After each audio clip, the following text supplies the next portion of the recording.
Road ఎక్కి ధర్నా చేస్తామని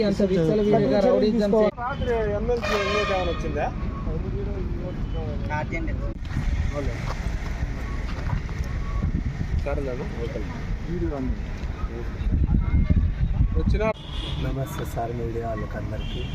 నేను మా గురువుల ఇంటికి పోతా ఉంటే కొజ్జా అని చెప్పని తిట్టి మాకు లంజా పడకని అమ్మని దింగా అని ఉంటే ఎందుకంటే అన్నారు మేమేం మాట్లాడినామంటే వాళ్ళ భార్య వాళ్ళ సుజాత నారాయణ స్వామి మళ్ళీ వచ్చి వాళ్ళందరూ వచ్చి నలుగురు ఆయప్ప భార్యలు ఇద్దరు అందరూ కలిసి తలకాయ ఇట్లా పట్టుకొని గోడకు కొట్టి నీ అమ్మ కొజ్జా పుక్కులో నా మధ్య లంజా పడక మీరు మాకు మాట్లాడే వెళ్ళా అని చెప్పని తలకాయ వేసి కొట్టి ఎందుకు అట్లా మాట్లాడతాము మాకు కొజ్జా అంటున్నారంటే మేము పందిరి పోసినట్లు పోస్తాం మేము ఎరికిలోళ్ళు మీ చేతను ఏమవుతుందో చేసుకో చంపేస్తాను అని చెప్పని తలకాయ ఎత్తి గోడ గుద్దినింటే కుట్లు పడినాయి 3 కుట్లు.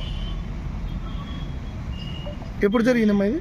రాత్రి 8:30 అట్లా. ఆ మధ్య ఊరికి రోడ్లో పోతా అంటే బండిలో పోతా అంటే వాళ్ళే కొజ్జా అన్నారు. ఎందుకంటే అన్నారు అంటే మీరు ఏ పనిలో పోతున్నారు? మేము స్కూటీలో వెళ్తున్నారు. మీరు ఇద్దరు వెళ్తున్నారా? మీరు ఎందుకు అట్లా కొడతాను మమ్మల్ని, ఎందుకు అట్లా గేలుగా మాట్లాడతారంటే నీ నుంచి ఏమవుతుంది లంజ అని చెప్పి వేసి కొట్టి. నమస్తే అండి, మీడియా మిత్రులందరికీ నమస్కారము. మా తోటి కనుక నా నమస్కారాలు. కాదండి, రాత్రి మా ట్రాన్స్జెండరు ఈ కదిరి టౌన్లోంచి ఇంటికి వెళ్తూ ఉంటే ఆడ వాళ్ళు వ్యక్తులు వాళ్ళకు మా ఏరియాలో ఉన్నటువంటి వ్యక్తులే వాళ్ళ పేరు ఏం పేరు? నారాయణ స్వామి. నారాయణ స్వామి అని వాళ్ళ అనుచరులంతా కలిసి మమ్మల్ని ఆపి మమ్మల్ని కొట్టడం చేయడం జరిగింది. మేము కూడా రాత్రి స్టేషన్లో కంప్లైంట్ ఇచ్చినాము, కానీ ఇంతవరకు ఏమి కూడా మాకేం స్పందించలేదు. ఎందుకంటే ఒకవేళ ఆమె చనిపోయింటే మేము ఎవరిని అడగాల, మా ట్రాన్స్ చనిపోయింటే మేము ఎవరిని అడగాల? మాకు ఇంతవరకు కూడా ఏం యాక్షన్ తీసుకోకుండా అంటే సమాజం అట్లే మమ్మల్ని చూస్తుంది, కానీ తల్లిదండ్రులు అదేవిధంగా చూస్తారు, డిపార్ట్మెంట్ కూడా ఎలా చూస్తున్నారా మాకేం అర్థం కావట్లేదు. ఒకవేళ మా ట్రాన్స్జెండర్ చనిపోయింటే పరిస్థితి ఏంటి?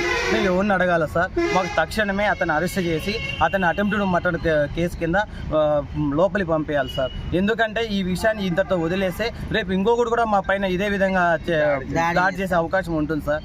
దయచేసి చెప్తున్నాను, ఇది యాక్షన్ తీసుకోండి సార్ ప్రతి పోలీస్ డిపార్ట్మెంట్ వాళ్ళు. తెలంగాణ మొత్తం ట్రాన్స్జెండర్స్ అంతా ఒకటి అవుతాము, మేము రోడ్డు ఎక్కేదానికైనా సిద్ధంగా ఉంటాం. ఎందుకంటే మాకు తల్లిదండ్రులు ఎవరు లేరు.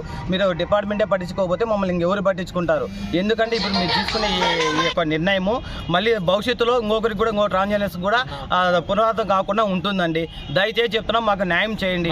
Department police department